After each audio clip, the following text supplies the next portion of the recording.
నిన్న నల్గొండలో ఫ్లైఓవర్ దగ్గర ఉన్నటువంటి వినాయక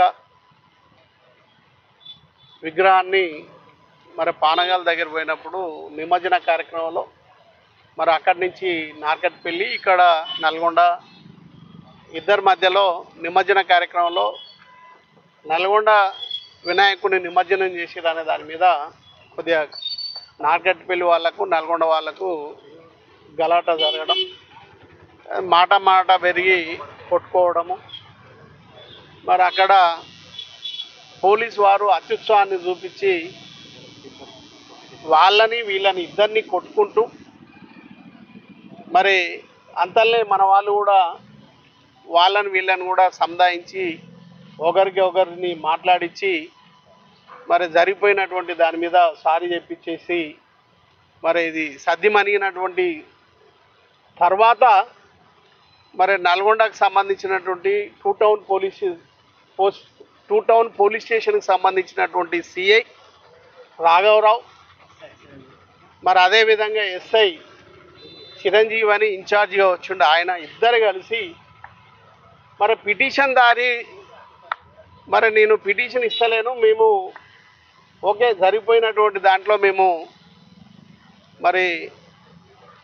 అడ్జస్ట్ అయిపోయినాము అనే దాని మీద వాళ్ళు మాట్లాడుకున్న తర్వాత నువ్వెట్లా కాంప్రమైజ్ అవుతామని నెత్తి జుట్టు బట్టి గుంజుకుంటా గొర్ర గుంజుకుంటూ పోలీస్ స్టేషన్ తీసుకొచ్చి బెదిరించి వాళ్ళ మీద ఈడ బబ్బులు అని తర్వాత ఇంకొక 3-4 పేరు మీద వాళ్ళే డిక్టేటరింగ్ చేసి వాళ్ళే రాపిచ్చి సంతకం పెట్టించుకొని కేసు చేసినటువంటి సందర్భాన్ని మీకు గుర్తు చేస్తున్నా.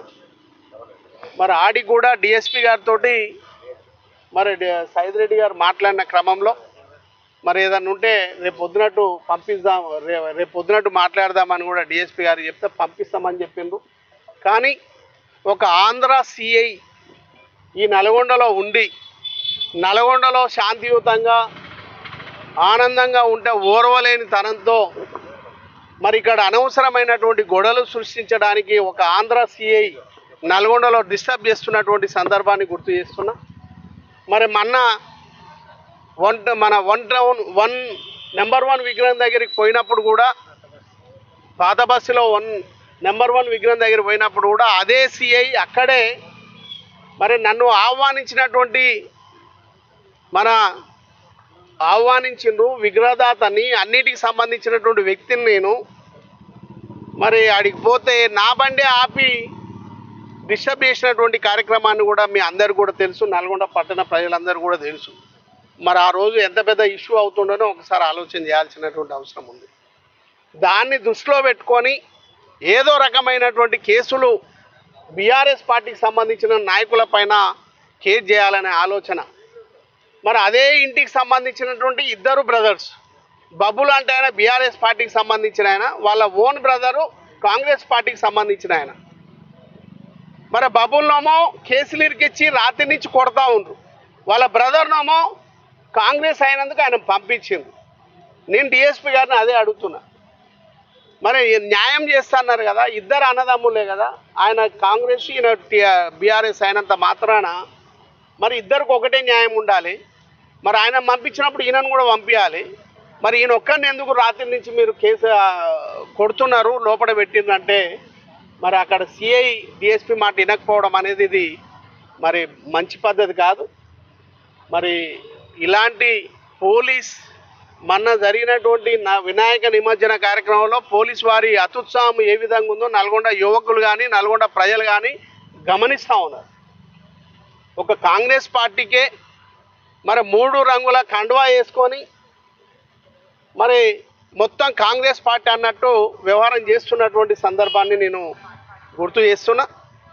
అదేవిధంగా డిఎస్పీ గారు ఎస్పీ గారు కూడా ఆలోచన చేసి ఈ కింద వీళ్ళు చేస్తున్నటువంటి దుర్మార్గాన్ని దుర్గతాన్ని ఆలోచన చేసి ప్రజల్ని కానీ తర్వాత పట్టణాన్ని కానీ తర్వాత జిల్లాని కానీ శాంతియుతంగా ఎలాంటి ఇబ్బందులు లేకుండా పాలించాల్సింది పోయి అనవసరంగా శాంతిగా ఉన్నటువంటి నల్గొండని అనవసరమైనటువంటి కలహాలకు లాగకుండా మరి ముందుకు పోవాల్సినటువంటి అవసరం ఉంది. మరి ఎవరైతే పిటిషన్ ద్వారా నేనే కాంప్రమైజ్ అవుతున్నా, నాకు ఉపసంహరించుకుంటా అన్న తర్వాత కూడా కేసు చేయడం అనేది కరెక్ట్ కాదు. వెంటనే ఆ కేసును కూడా ఉపసంహరించుకోవాలా. మరి అదేవిధంగా సిఐ ఎస్ఐ ఎవరైతే ఇద్దరు పిటిషన్ దారినే నెత్తిబట్టి గుంజుకొచ్చి కొట్టిన సందర్భంలో మరి ఆ సిఐని ఎస్ఐని వెంటనే ఎస్పీ గారు చర్య తీసుకోవాల్సినటువంటి అవసరం కూడా ఉందని మరి మీడియా ద్వారా తెలియజేస్తున్నా. ఎందుకంటే నల్గొండ మంచిగా ఉండాలనే ఆలోచనతో మేము ఉన్నాం. మరి ప్రతి విషయంలో ప్రతి సందర్భంలో రాజకీయం చేసి ప్రతిపక్షాల గొంతు నొక్కాలని చూస్తే కరెక్ట్ కాదు. మరి ఏదో ఒక రోజు ప్రజలే తిరగబడాల్సినటువంటి పరిస్థితి వస్తుంది కాబట్టి దాన్ని గమనించాల్సినటువంటి అవసరం ఉంది. పై అధికారులు కానీ అటు ఎస్పీ కానీ అటు డిఎస్పీ గారిని ఆలోచన చేసి మరి ఎవరైతే నిన్న జరిగిన న్యూసెన్స్ కారకులైనో వాళ్ళ మీద చర్య తీసుకోవాలని మరొకసారి మీ ద్వారా తెలియజేస్తా ఉన్నాను.